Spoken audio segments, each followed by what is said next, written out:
Damos inicio a Café con Pan, una entrevista formalmente informal. Gracias, amigos televidentes, por estar una vez más en un programa de Café con Pan, las entrevistas políticas del El Salvador. Aquí entrevistamos a todos los candidatos que van para las presidencias, para las alcaldías, para diputados del Parlacen y diputados de la Asamblea Legislativa, a todos de todos los partidos. Pues ya saben ustedes, amigos televidentes, que nos pueden sintonizar. Si usted no tiene cable, no tiene internet, pero sí tiene un televisor, enciéndalo, ponga canal 67 y ahí nos puede sintonizar. Esta es señal abierta nacional, no es canal digital, es señal nacional. Además de eso, transmitimos simultáneamente en cable Claro, canal 67, y cable Tigo, canal 67. También se transmite simultáneamente en Facebook Live, ESTV Canal 67, y también en la página nuestra de YouTube, ESTV Canal 67. Pues este día tenemos un invitado de lujo, y antes de presentarlo quiero decirle de que él es un candidato a la presidencia. Ya es el segundo candidato a la presidencia que viene. Ya tengo también agendado a la candidata de la Fraternidad Patriótica Salvadoreña, una candidata presidencial, y otros, y también pues el señor Bukele, el señor Nayib Bukele, cuando sea candidato a la presidencia y tenga tiempo, pues yo lo invito a que venga aquí a la entrevista del pueblo. Nos visita este día don Luis Parada, ¿es correcto? Sí, es correcto. Es correcto. Bienvenido a Café con Pan. Gracias, Mauricio, pero por favor, quítale el don. Ok, nos visita Luis Parada, candidato presidencial de nuestro tiempo. Luis Parada, pues, es un salvadoreño que tiene trayectoria y tiene historia. A él le debemos que El Salvador dejó de pagar $1.000 millones con el litigio, el conflicto que tenían con Pacific Rim. Eso es buenísimo, no cualquiera lo hace, tiene una capacidad de derecho internacional increíble, y eso es lo que la gente está pidiendo, alternativas para poder ver quién es el mejor candidato, el más preparado para las siguientes elecciones del 2024. El caso de nosotros se los presentamos a ustedes para que ustedes valoren quién y los escuchen, y quién es el más capacitado, a quién es el que más atractivo para el futuro de nuestro país, para los problemas de verdad, solucionar esos problemas estructurales que tiene nuestro país.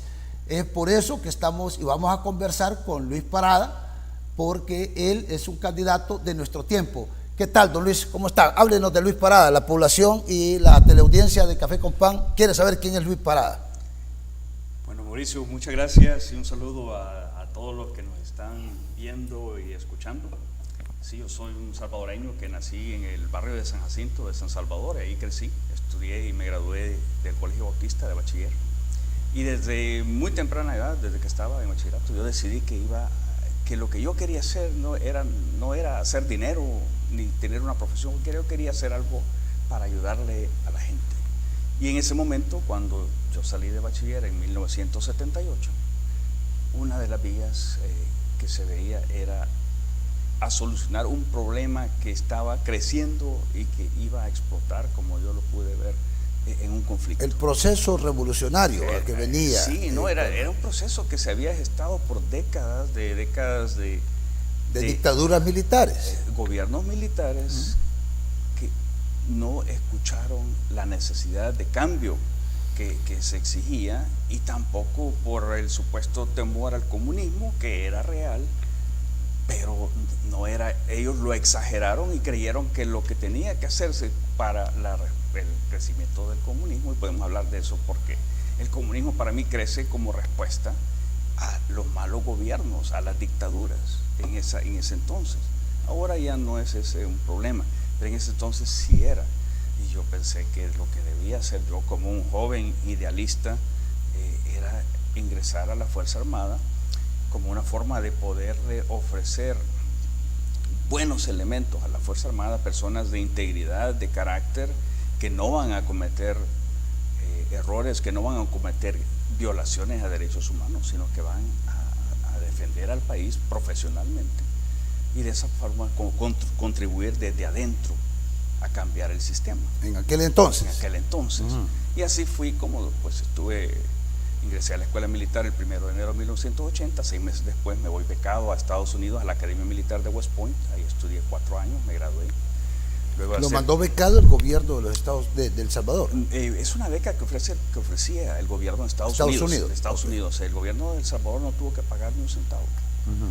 Todo fue una beca del gobierno de Estados Unidos que ofrecía solamente a países, en ese entonces solamente a países de América Latina y a Filipinas. Y te quiero decir que en un espacio de 15 años yo fui el único salvadoreño que me gradué de West Point. El anterior a mí se había graduado. ¿Piloto aviador? No, el West Point no es de la Fuerza Aérea, sino que es del Ejército. Yo cuando regresé graduado vine a la infantería, estuve en el batallón de paracaidistas, año y medio. Luego para la guerra. Durante la guerra, estamos hablando. ¿Combatió usted? Sí, 3 años. Año y medio en el batallón de paracaidistas y otro año y medio. O sea que en otras palabras defendió la patria. Así es, lo defendí en 2 sentidos. Literalmente, ¿verdad? Sí, así es, literalmente, pero mira, había que defenderlo en 2 sentidos. Primero, no permitir que los combatientes del FMLN llegaran al poder por la vía de las armas. Tenía que llegarse a una solución negociada, que fue como se llamó. Pero también lo defendí porque desde adentro contribuí a que la Fuerza Armada mejorara, fuera más profesional, para poder llegar a ese momento de poder firmar la paz y que la Fuerza Armada llegara a ser una institución muy respetada por la ciudadanía salvadoreña. Entonces se defiende desde adentro. Buscando el prestigio de la Fuerza Armada. Pero mira, que lo había perdido. Sí, el prestigio es un producto de hacer las cosas bien. Entonces, buscando, contribuyendo a mi nivel, al nivel de las otras oficiales que estaban al mismo nivel y a veces hasta de los jefes, porque uno con el ejemplo y la actuación de uno también influye en los jefes. Y no solo en los subordinados o en los compañeros, sino que también en los jefes. Para que la Fuerza Armada de verdad tuviera esas mejoras que le llegaron a ganar el prestigio de la población. Correcto. ¿Y por qué hoy participa de nuevo en política y a lo grande, pues, candidato a la presidencia de la República? Sí, o sea, mira, yo nunca estuve interesado de meterme en política. Lo hice hace 6 años, por primera vez en mi vida, me inscribí en un partido político, en el Partido Arena, porque me preocupaba ver, como tú mencionaste, yo trabajé en arbitrajes internacionales, no fue solo uno, fueron 4, y esa cantidad que tú dijiste es la cantidad acumulada de los que 4, se ahorró pues en los 4, y es conservadora, te voy a decir, porque en el último se pudo haber ahorrado mucho más, pero se dicen 1,000 millones para quedar mejor en un número bajo y no demasiado alto. Y factible alto para el país. Sí, pero vaya, el primer arbitraje, la demanda era de 120 millones, la segunda era de 100 millones, la tercera, el primer arbitraje 120 millones, el segundo, que fue el de Pacific Rim, fue por 314 millones, el tercero, que era de otra empresa minera, Commerce Group, era por 100 millones, y el cuarto, que era el de Enel, el de la empresa italiana Enel contra el Estado salvadoreño, por incumplimiento del laudo arbitral que ya habían tenido contra CEL y que CEL lo había perdido, en el cual yo no tuve ninguna participación. Ese arbitraje lo pudimos, con una defensa fuerte, se pudo lograr junto con CEL y la Presidencia de la República, la Fiscalía General, llegar a un arreglo de mutuo acuerdo, pero muy favorable para El Salvador. En ese la demanda iba a ser superior, solo ese arbitraje iba a ser superior a los 900 millones de dólares. Entonces, descontándole lo que CEL le pagó a Enel para comprarle las acciones que ya Enel tenía de acuerdo al contrato, que habían firmado y que otro tribunal había declarado que era válido, le pagó una cantidad aproximada de poco menos de $300 millones, mucho menos de lo que valía en realidad en el mercado. Entonces, ese ahorro que se tuvo, eso es lo que se contabiliza, y solo le contabilizo 500 millones, pero en realidad fue un poco más. Entonces, a través de, todos los años en que estuve viniendo al país constantemente y teniendo, o sea, ¿dónde vive usted? ¿Aquí o allá? No, yo desde hace 26 años emigré a Estados Unidos. Yo vivo cerca de Washington, en el estado de Virginia. Pero desde el año 2003, por el primer arbitraje, yo he estado viajando a El Salvador constantemente. Usted sabe los problemas que el país tiene. Claro, sé los problemas de la gente, ¿va? Tanto de la gente, porque yo pues todavía tengo familia acá y me relaciono, yo ayudo económicamente. ¿Viene periódicamente? Sí, ¿Viaja sí. periódicamente? No, y mira, y cuando durante los arbitrajes, yo estaba viniendo cada 2 meses, por ejemplo. Pero además de conocer los problemas, y los problemas de la gente los comencé a conocer de que estaba en la Fuerza Armada. Sí. Cuando yo estuve en Morazán, veíamos a gente tan pobre y que no tenía ni que comer, o sea, de verdad que estaban aguantando hambre, y uno se sacaba las latas de comida que teníamos de la yo mochila. Pienso que todavía hay eso, y quizás más acentuado, ¿verdad? Así es. Ahora, por la situación económica actual, causada por algunos factores externos, pero principalmente por la falta de una buena política, por la falta siquiera de una política económica del gobierno actual, la gente está aguantando hambre, y está aguantando hambre. ¿El agro tiene apoyo o no tiene apoyo? El agro nacional. No. Y se da eso, además de los... Mira, Mauricio, si el agro está completamente descuidado, y ya lleva años que, durante la pandemia, por ejemplo, en vez de comprarle a los agricultores locales, yo le preguntaba a un líder del país, le decía, mire, Cherito, ¿cómo es posible de que si se va a invertir millones en los paquetes solidarios, ¿por qué irlo a comprar fuera del Salvador y no comprarlo aquí a los agricultores nuestros? Al menos lo que había, lo que no había aquí, pues sí lo podían comprar allá. No entiendo esa parte, explíquemela por favor, Luis. No, es que tampoco yo la entiendo, o sea, es completamente... Bueno, lo que él me decía, sentido. Este líder me decía, no es que lo que pasa que aquí dan el 10%, me dice, o de entre el 10 y el 30%. ¿De qué? De comisión. De comisión. De comisión, es correcto, comillas, de comisión. Sea, de corrupción, digamos. Es corrupción. Pero allá, en Sinaloa, dan también. El problema es que aquí iba a quedar ya con la cola pateada. Sí. Y allá no, pues esa fue la respuesta que me dio. Sí. No, además que allá pueden pagar precios todavía más inflados, y el porcentaje puede ser mayor, porque como todo está completamente oculto de la vista, y eso cuando han quitado todas las leyes. Y esa información de la información, la transparencia de la información. Sí, son 7 años, ¿va? Son 7 años. No solo han quitado la implementación de las leyes de transparencia y el Instituto de Transparencia. Eso ya no funciona. No, sino que han decretado reserva de todo, pero son prorrogables, ¿va?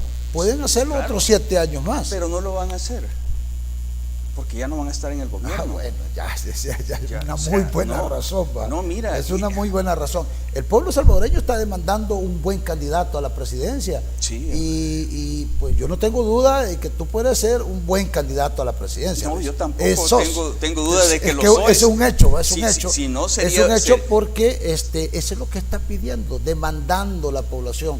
Sí. ¿Por quién? La alternativa, pues. Sí.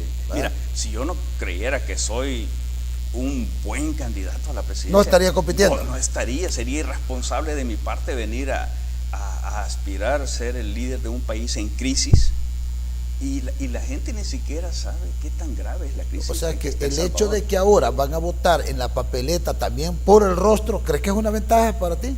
¿Ah?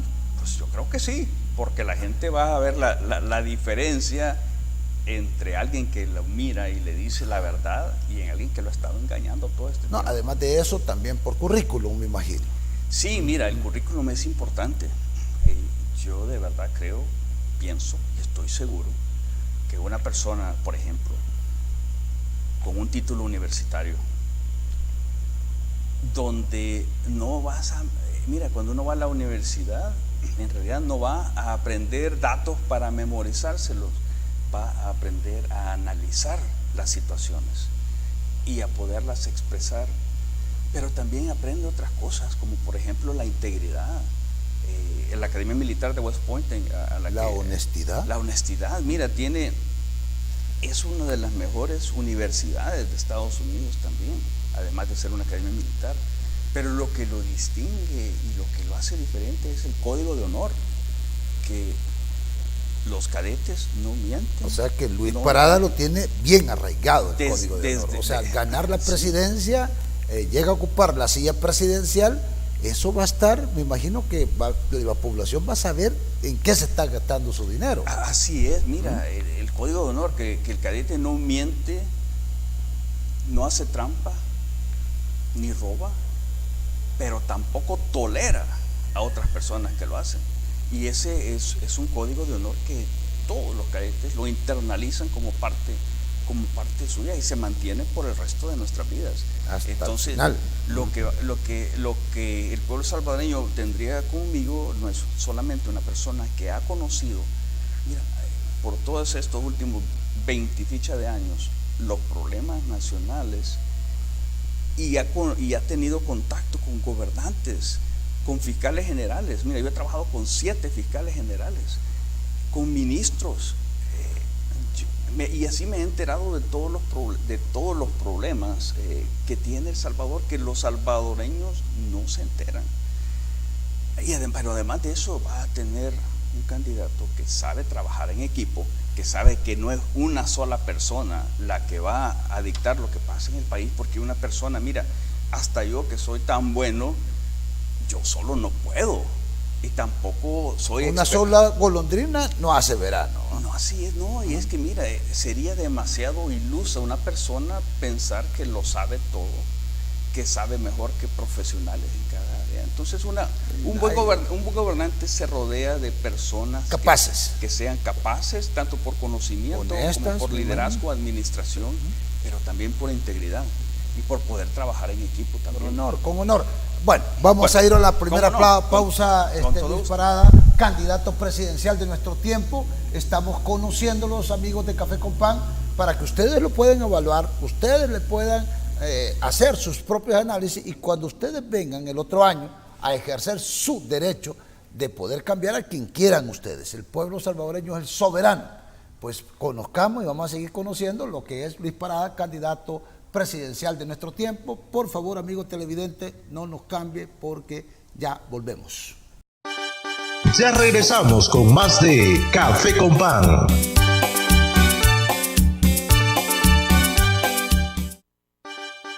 Continuamos con más de Café con Pan.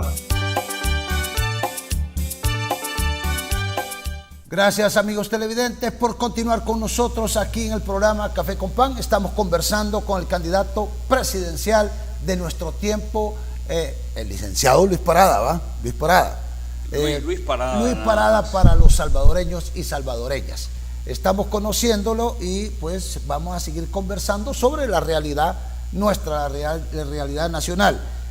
Una pregunta que me gustaría que me respondiera es: ¿cuál es su tendencia ideológica, Luis? Mira, con gusto, solo que quiero terminar algo que se quedó a medias de la conversación pasada. Adelante. A través de todos estos años en que yo he estado viniendo constantemente a El Salvador y teniendo interacciones con funcionarios de alto nivel de varios gobiernos, he podido ver pues todos los problemas que se dan a alto nivel, que me ayudarían muchísimo para saber gobernar. Pero eso fue lo que me llevó, precisamente lo que estaba viendo con el arbitraje de Pacific Rim en el año 2016. Me hizo ver que el país estaba sin rumbo y que estaba en un periodo en que no tenía un liderazgo.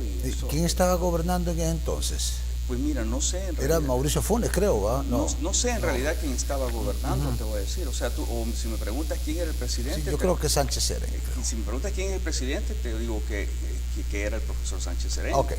¿Quién estaba gobernando? No sé. Bueno, esa es otra cosa. Sí, porque eso precisamente, yo no quiero criticar al profesor Sánchez Serén, él cuando se dio cuenta de la situación de la que te voy a hablar, porque se lo dijo a la viceministra de Medio Ambiente, Lina Pol. Él actuó correctamente y detuvo todo lo que estaba pasando, pero a mí lo que me dio temor es que no veía un liderazgo fuerte, capaz. No había presidente. Y que le dijera a la gente lo que estaba pasando. Porque mira, Mauricio Funes, obviamente, pues, pero él no era orgánico del frente. Sí, pero tuvo bastante problemas, pero por lo menos en la parte que yo el que mandaba. Yo a él nunca lo conocí, tampoco personalmente, pero en el manejo del caso de Pacific Rim, en el manejo de la promesa de que no iba a haber minería metálica en el país y que no iba a haber negociaciones con Pacific Rim para llegar a este caso, sino que nos íbamos hasta el final en el arbitraje, te voy a decir que reconozco que Mauricio Funes fue íntegro a su palabra desde el principio. Y cuando la empresa quiso negociar 2 veces a través de nosotros, y nosotros era nuestra obligación hacerle el conocimiento al gobierno a través del secretario jurídico de la presidencia. La segunda vez que le hicimos llegar que la empresa quería negociar, me dijo el secretario jurídico que el presidente Funes lo había mandado al carajo y le había dicho: si me vuelves a venir con otra propuesta de negociación de Pacific Rim, te despido. Entonces sí, él era serio.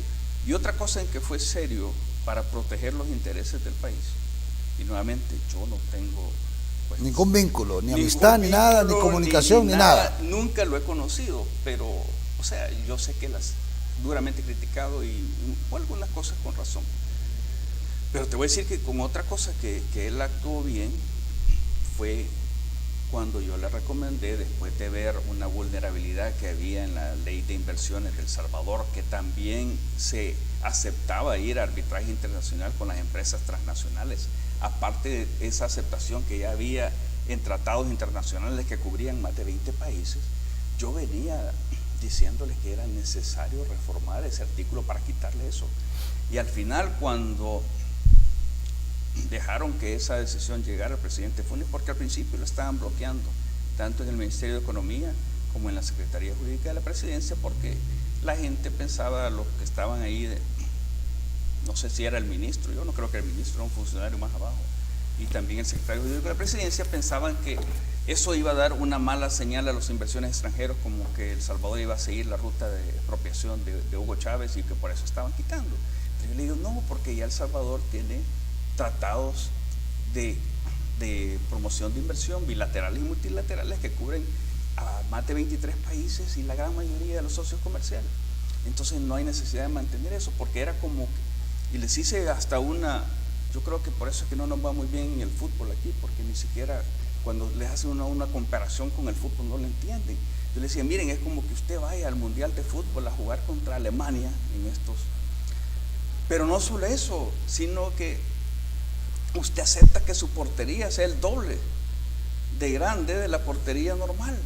Entonces le pueden meter goles doblemente o más, porque usted mismo ha aceptado que además de tener tratados internacionales en los que El Salvador se compromete a llevar cualquier problema con inversionistas, también tiene una ley de inversiones. Y los 3 primeros arbitrajes que tuvo El Salvador fue una doble invocación de jurisdicción por el tratado y la ley de inversiones, y eso se vio muy claramente en el caso de Pacific Rim. Ese caso lo hubiéramos ganado en la etapa jurisdiccional si no habría sido por esa ley de inversiones, porque ahí ganamos toda la jurisdicción bajo el tratado CAFTA fue desechada, pero nos fuimos al fondo, que fue la parte más cara. De los 13 millones de dólares que se gastaron en ese caso, 5 fueron en la etapa inicial de jurisdicción y 8 fueron en la otra. Nos habíamos ahorrado esos 8 millones. Pero por eso, entonces mira, vaya, aquí puede ver nuestros amigos televidentes, una muestra una muestra de que a mí lo que me mueve son los intereses de El Salvador, no mis intereses personales. O sea, usted ya está realizado, así, Sí, digamos, personalmente.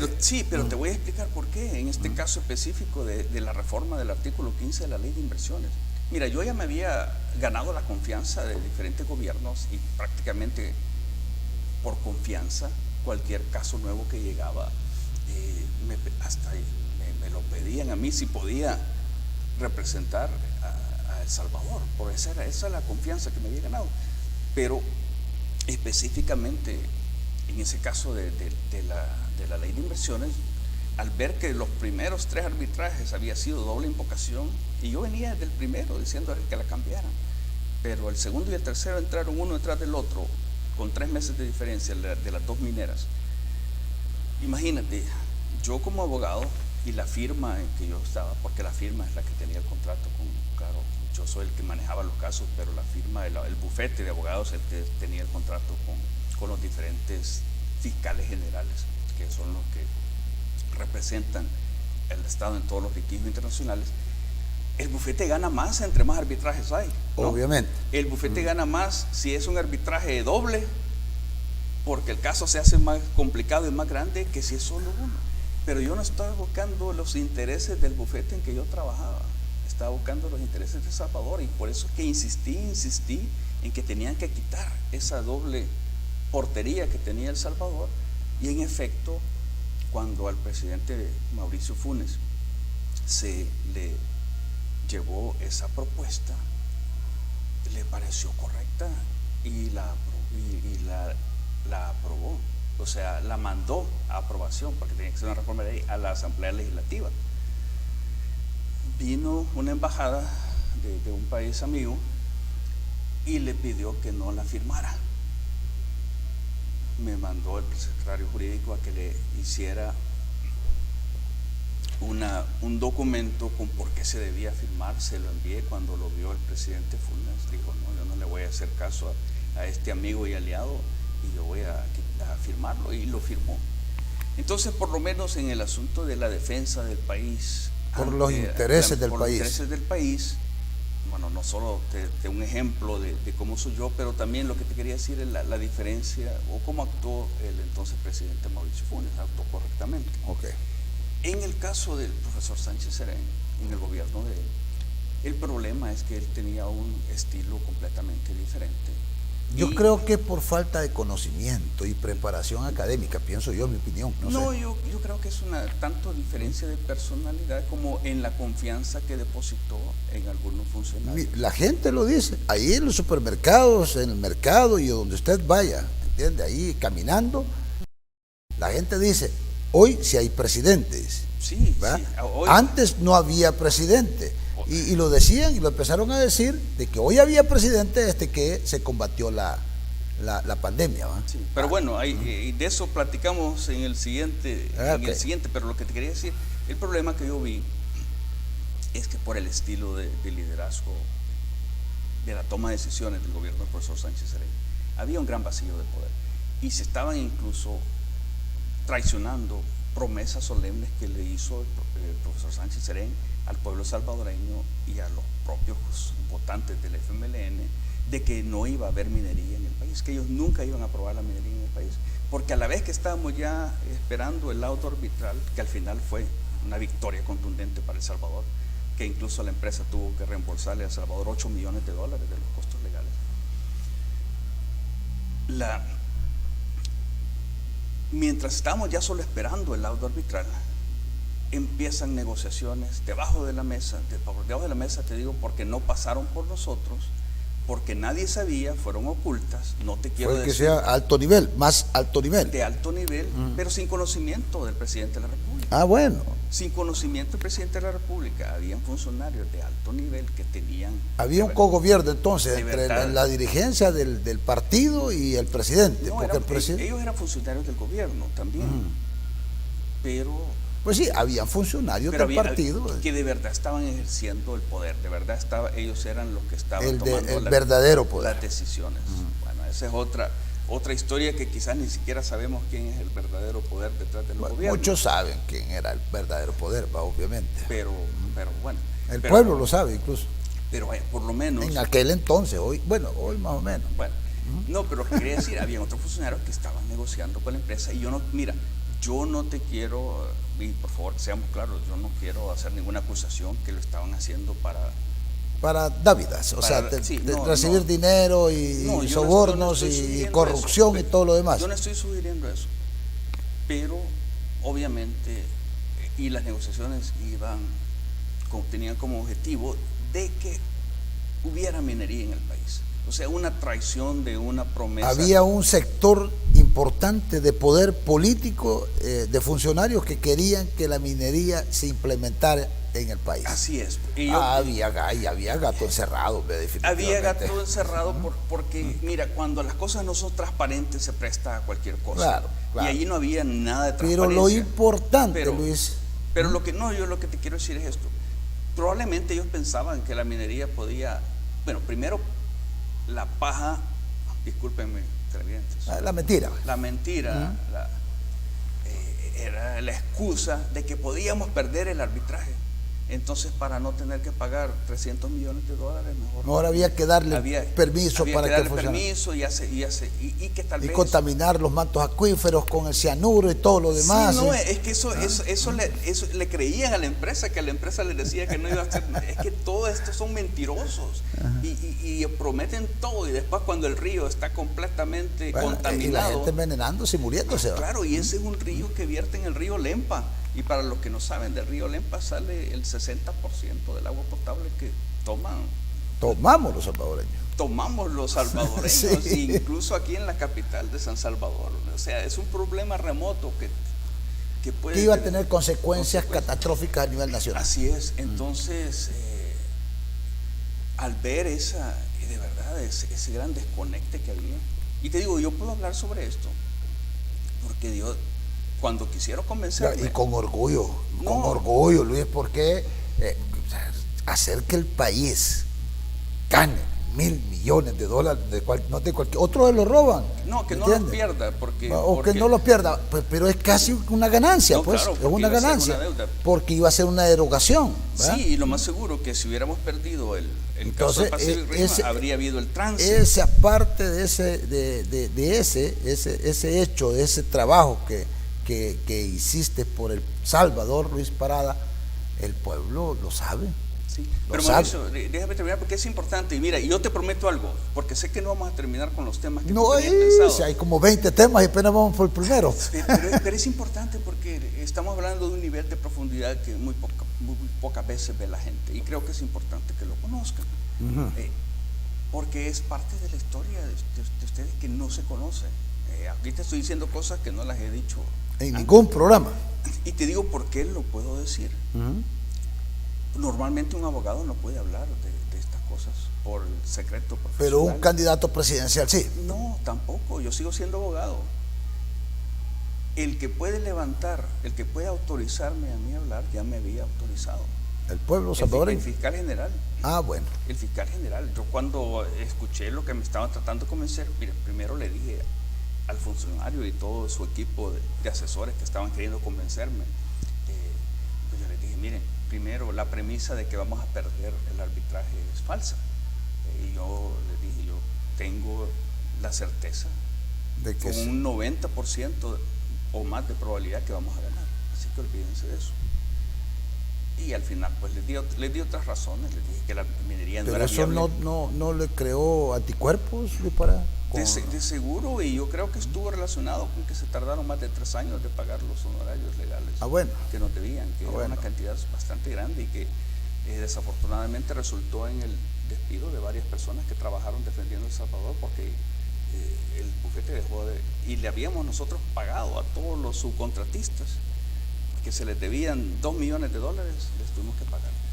Pero lo que te quiero decir es que por esa forma por ese vacío que se veía, por esa falta de liderazgo, yo sentí que de verdad El Salvador necesitaba un presidente diferente, con liderazgo, que de verdad cumpliera lo que prometiera, con un equipo que le respondiera al presidente, pero que fue una persona de integridad. Y yo dije, bueno... ¿Existe en El Salvador actualmente? No, pero en ese entonces... Pero puede existir con Luis Parada. Claro, Okay. claro, pero yo lo que te quiero decir, porque hubo una pregunta que empezó desde el principio. Yo hace 6 años, sin que nadie me invitara, vine a tratar de participar precisamente para buscar la candidatura. Compitiendo contra Javier Simán y Carlos Calleja, ¿no?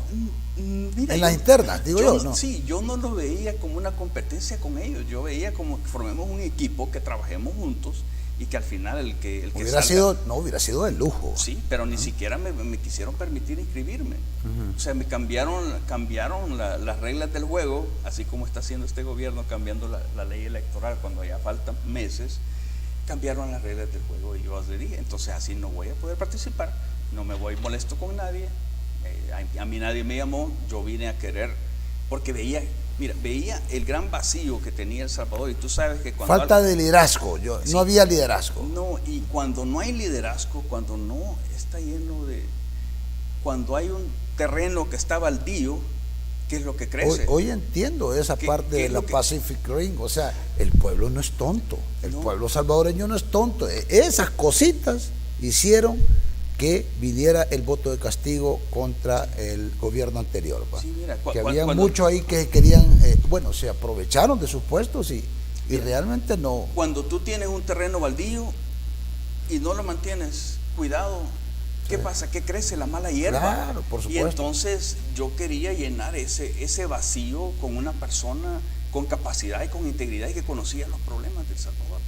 Pero no me dejó el partido Arena. Bueno.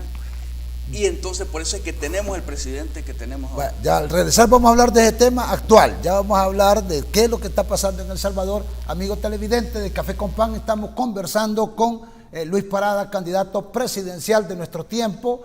Obviamente ustedes lo están conociendo y se pueden hacer una buena imagen. Él le dio a El Salvador, no permitió que El Salvador perdiera $1,000 millones.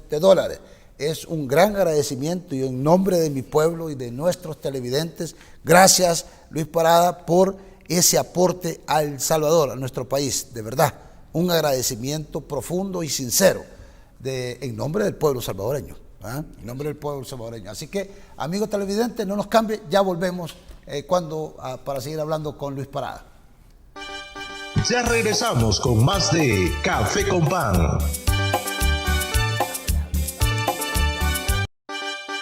Continuamos con más de Café con Pan.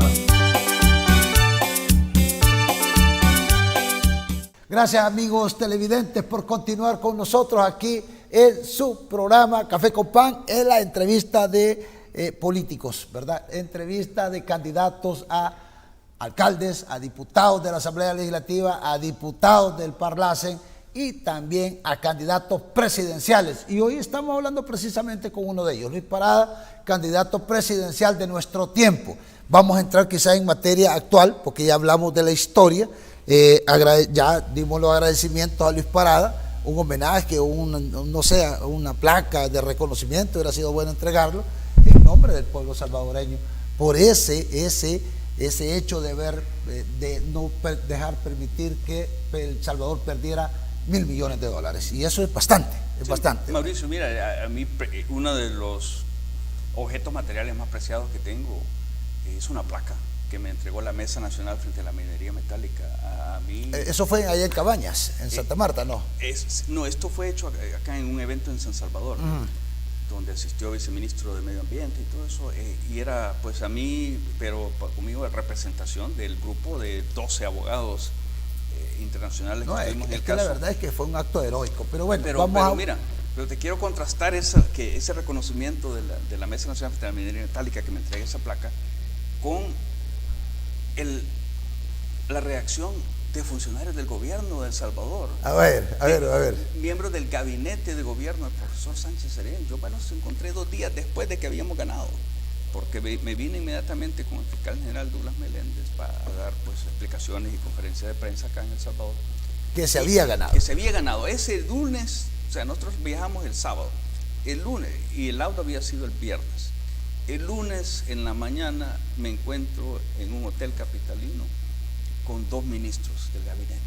Y yo muy contento, y les digo, ganamos. Y la cara que me paran, bravos, bravos los señores.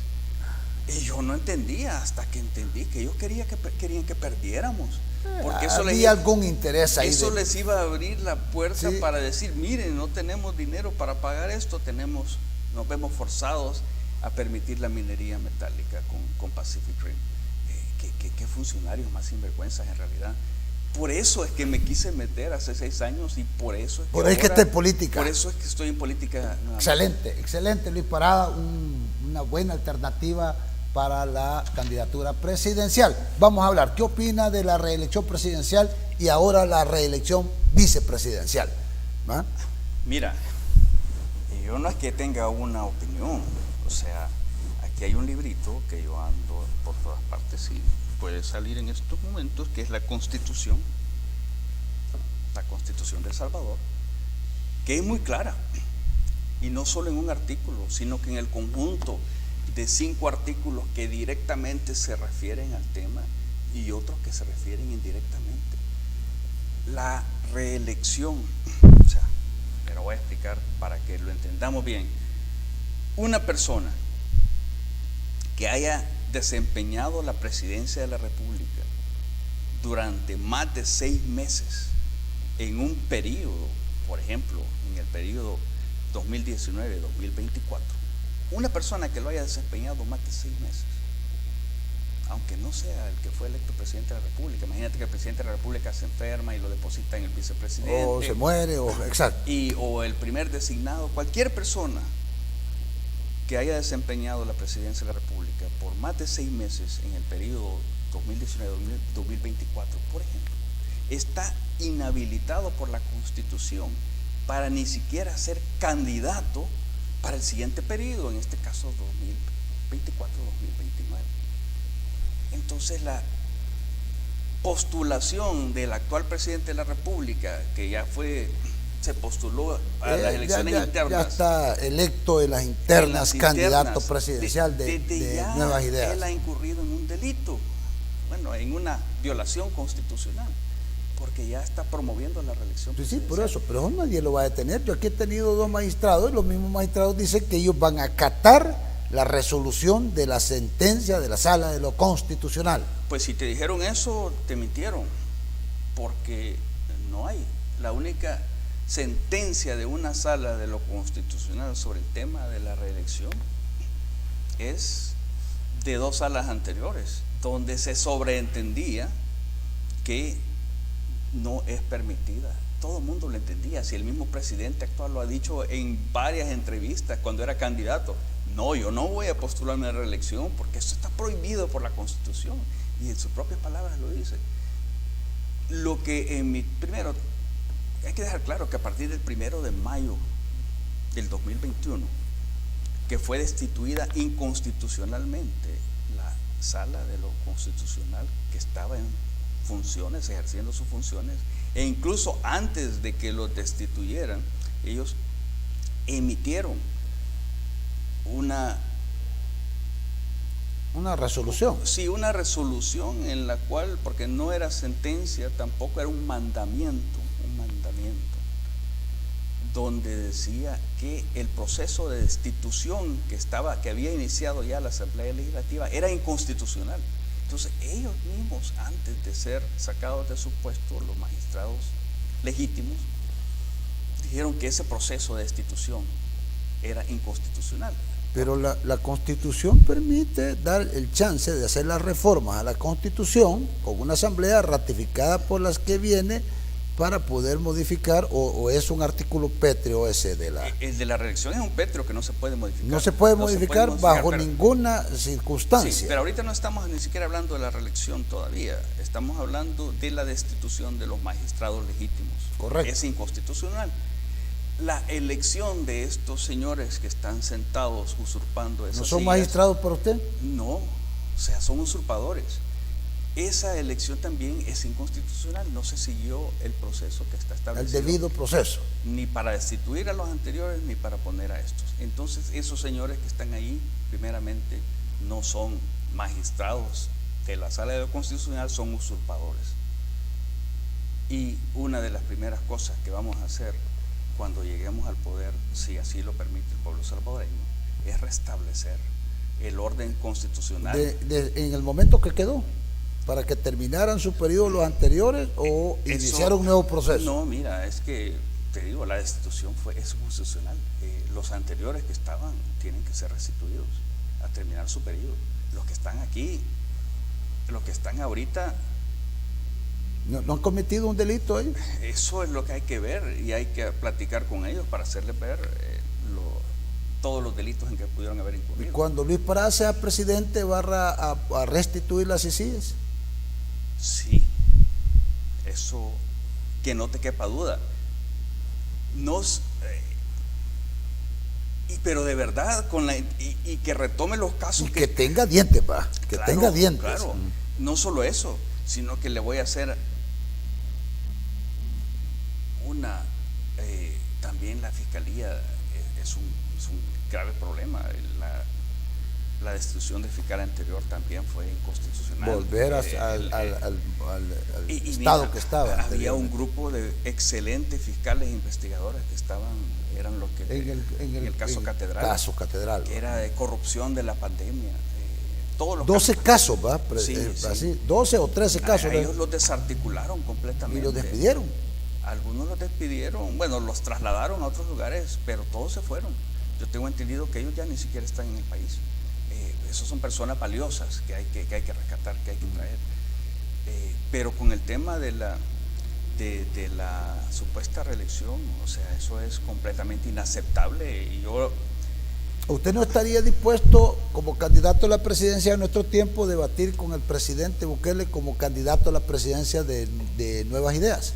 Yo puedo debatir con él en este momento, pero media vez si sigue con su intención de solicitar la inscripción y lo inscriben, su candidatura es ilegal, ilegítima, inconstitucional. Entonces él para mí ya no es nada. O sea, él no ¿Dejaría de ser presidente? Bueno, supuestamente todavía lo es, pero lo sería, pero por lo menos nada como candidato. Para mí él no existe. O sea, esa figura de candidato de la presidencia de Nuevas Ideas no existe para Luis Parada. No existe, no debería existir para nadie porque la Constitución lo prohíbe. Y eso es algo que deben meditar muy bien. Eso hay que transmitírselo a la población, hay que decirle. No, yo primero se lo quisiera transmitir al presidente de la República, que reconsidere, porque si tiene alguna esperanza que su proyecto político, no el personal de convertirse en dictador de por vida, si algún proyecto político con ese partido que creó, si acaso sobrevive todas sus fracturas internas, que se llaman Nuevas Ideas, porque la única base de ese partido es la personalidad, pero si quiere que sobreviva algo de eso, que reconsidere su intención de postularse como candidato, porque no solo se va a estar paseando en él, su partido. Sí, pero ¿qué dice los Estados Unidos y la comunidad internacional con respecto a eso? Y vamos a una pregunta. Hubo una reunión con el embajador Duncan y el presidente Bukele. Inmediatamente salió de esa reunión, se dio el escándalo, el caso de señalamientos de corrupción de Alejandro Mason y la detención de este. ¿Qué opina? Mira, ni Estados Unidos, ni la Unión Europea, ni la comunidad internacional nos van a resolver a los salvadoreños nuestros problemas. Nosotros los tenemos que resolver por nosotros mismos. Entonces yo creo que la gente espera demasiado si cree que Estados Unidos va a actuar. Si todo el mundo cree de que le dieron la bendición ya para buscar la reelección al presidente Bukele. No le han dado ninguna. Es que los Estados Unidos no es quien. Yo pienso que sí. O sea, Estados Unidos tiene una influencia política, económica y comercial en la región. Así. Increíble, a pesar de que a mí me deja mucho o sea, yo los critico, sí. Porque yo digo, ¿por qué no han hecho nada y han permitido la dictadura por años de Daniel Ortega y la dictadura por años de Nicolás Maduro? Vaya, Cuba, porque es emblemático, digamos, para los Estados Unidos el embargo comercial. Sí. Pero mira, yo no entiendo esa parte. Si ellos son una superpotencia y todavía la superpotencia mundial, ¿por qué no hay nada para por lo menos exigir que se cumpla la democracia, ¿no? Porque ellos no le van a resolver los problemas a ningún país si el país no intenta por lo menos resolverlos ellos mismos. y ellos, el actual presidente de Estados Unidos, el presidente Biden, aprendió una lección, quizás aprendió la lección equivocada, pero él desde cuando era vicepresidente con Obama quería salirse de Afganistán, y los generales seguían diciéndole, no, es que solo es cuestión de tiempo para ganar, para llegar y ganar, y total, se tardaron 20 años y ahí estaba todavía Estados Unidos metido peleando la guerra. Como el caso hoy que tengo en Ucrania, ¿va? No, ese caso es muy diferente. La cosa es que los gobiernos sucesivos de Afganistán nunca se lograron obtener el apoyo de la población, porque... ¿Y no estará igual El Salvador ahorita? El apoyo que tiene Bukele tiene un apoyo popular abrumador, ¿va? No, es una situación contraria, pero el punto que te quería decir es que por la corrupción de los gobiernos de Afganistán nunca lograron tener el apoyo de la población por esa corrupción, y la gente se daba cuenta. El problema aquí es que la gente no se ha dado cuenta todavía. ¿Usted cree? ¿Usted cree? Mire la elección anterior, las dos elecciones anteriores, los superpoderosos partidos electoreros con maquinaria electoral nacional, mire cómo están. Sí, no, yo me refiero a la corrupción del gobierno actual. No, por eso. No sé, la gente no se ha dado cuenta todavía. Por eso, pero Siempre... igual, en aquel entonces estaba gobernando el FMLN y creían que por estar gobernando y por ser una maquinaria electoral, mire cómo quedó.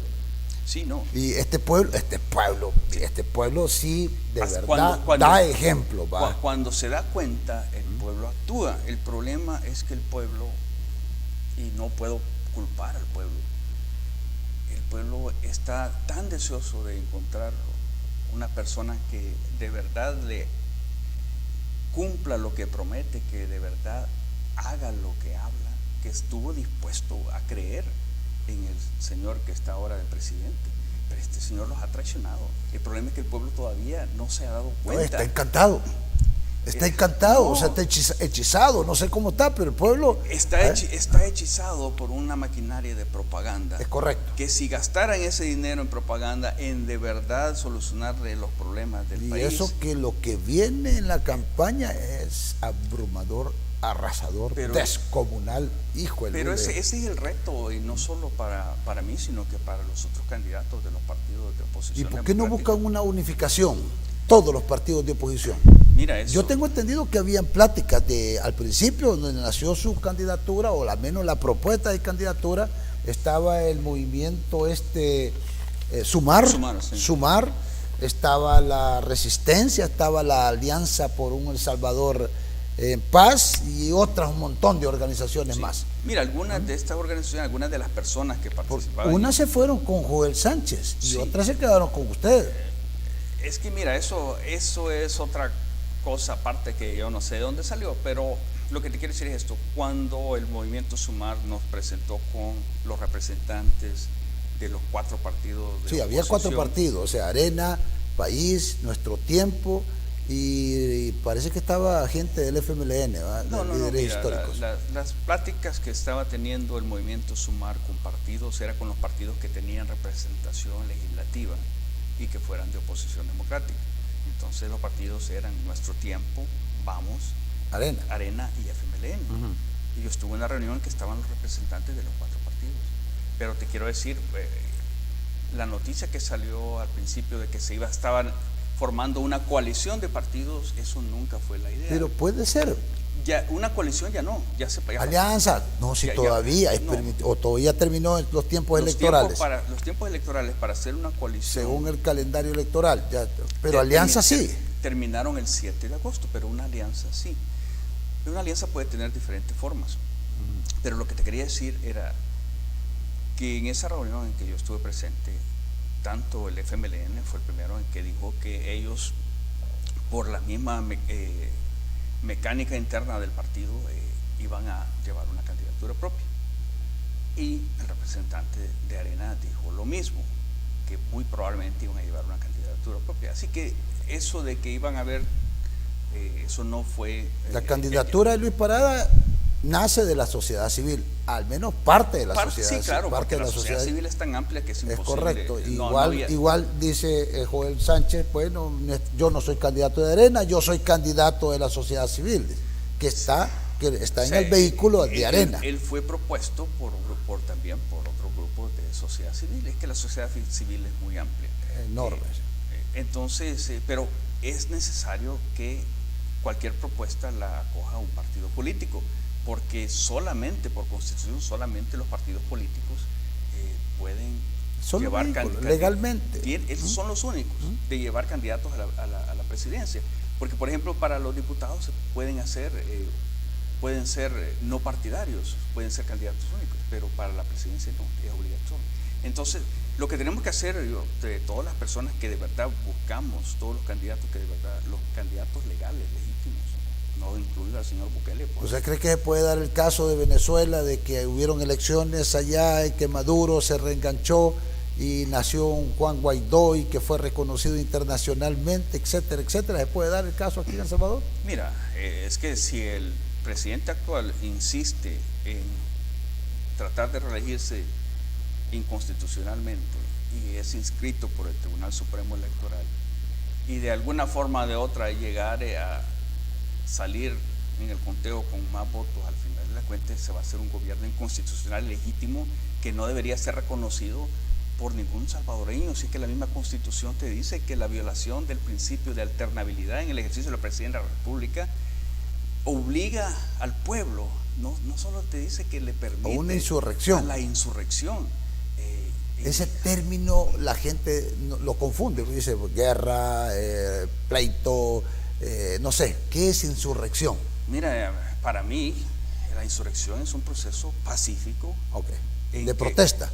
No solo de protesta, sino que de desconocimiento de que existe un gobierno, porque un gobierno ilegal no puede ser reconocido. Entonces tú actúas como que los que están ahí son usurpadores. Y que no tienen ellos validez. No tienen. La Fuerza Armada, por ejemplo, debería de dejar de... ¿Sabe cuántos puntos hemos tocado en esta entrevista, Luis Parada? 3. ¿Y sabe cuántos puntos traía? 21. Bueno, entonces 21. Quiere decir que no vamos a ver otra. Ya vamos a agendar. No, mira, vamos a agendar. Yo creo que por ser la primera vez que tenemos la oportunidad de platicar, era importante que nuestros amigos que nos ven conocieran un poco más, a mayor profundidad, algunos temas. Sí, no, sobre todo a Luis Parada, o sea, personalmente, de dónde viene, por qué está compitiendo como presidente, el hecho de recordarle a la población que nos salvaste de $1.000 millones, eso es encomiable, no, yo creo es que, grande, pues, es grandioso. Que mira, en coordinación con la sociedad civil, lo que se salvó al país también es de tener minería metálica, que eso no le puede... Era veneno. Es veneno. A todos nuestros hijos, y eso no se le puede. Y lo peor es que, mira, ahorita de aquí voy a ir a una conferencia de prensa de la comunidad de Santa Marta. Parece que los liberaron, ¿va?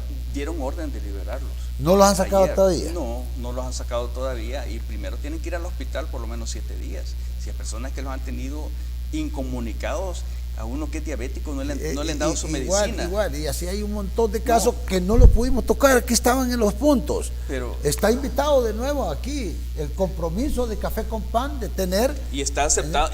Muchas gracias, Luis Parada. De nuevo ya vamos a agendar para que ya va a quedar, para que venga, porque de verdad tenemos que hablar de todos estos temas de interés nacional, definitivamente. Mauricio, la ventaja es que cuando yo venga la próxima vez, lo único que vas a tener que poner es el enlace a la grabación de esta entrevista en YouTube.